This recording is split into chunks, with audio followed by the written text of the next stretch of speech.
Now, new details in a Target 12 investigators exclusive 38 studios behind closed doors. Late today, Secretary of State Ralph Malus met with the state police to discuss an investigation into possible lobbying violations by Curt Schilling's video game company. Malus tells us the investigation is staying with his office for now. Most we can do on my end is administer administrative penalties up to, I think, a maximum of $2,000. But should we find out that it was willful and that there may be something criminal involved, we can then turn it over, or will turn it over, to the state police and or attorney general.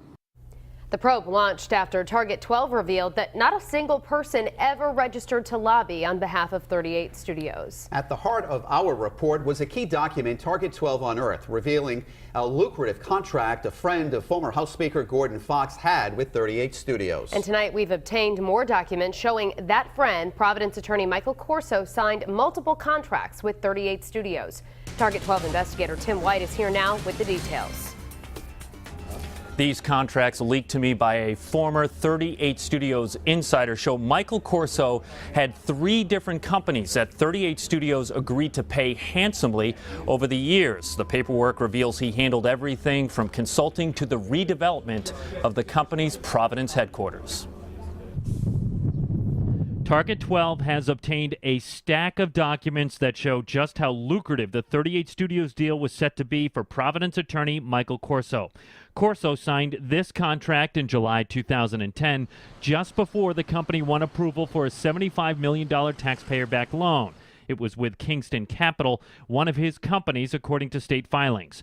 It shows he would get 9.5% of any financing he could secure for 38 studios. Then, in November 2010, another contract, this time under Orb Development, a company in Corso's name, according to state filings. Again, signed by Corso, he's promised 10% of the construction budget for work done at One Empire Plaza in Providence, where 38 studios moved to from Massachusetts. He was to be paid no less than $500,000 according to the contract. Then in December 2010, yet another contract. It shows he was tapped to identify potential economic incentive programs for 38 studios. His billing rate, according to the document, $485 an hour.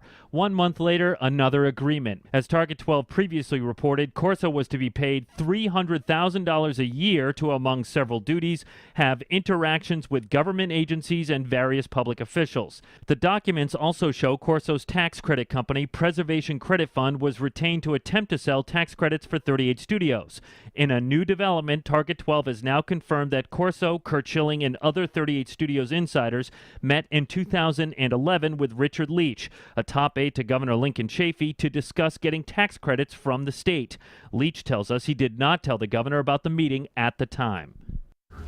Corso's contracts were previously referenced in a 2012 38 Studios bankruptcy filing, but we now know how much the company agreed to pay him. With the Target 12 investigators, Tim White, Eyewitness News.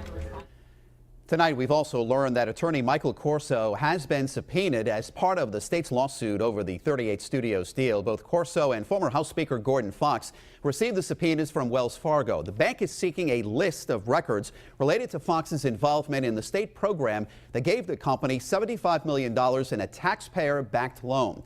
Fox's lawyers are pushing back, asking to invoke his Fifth Amendment right to self-incrimination because of a separate federal investigation swirling around him. Wells Fargo and others were sued by the Chafee administration in an effort to recoup money for taxpayers.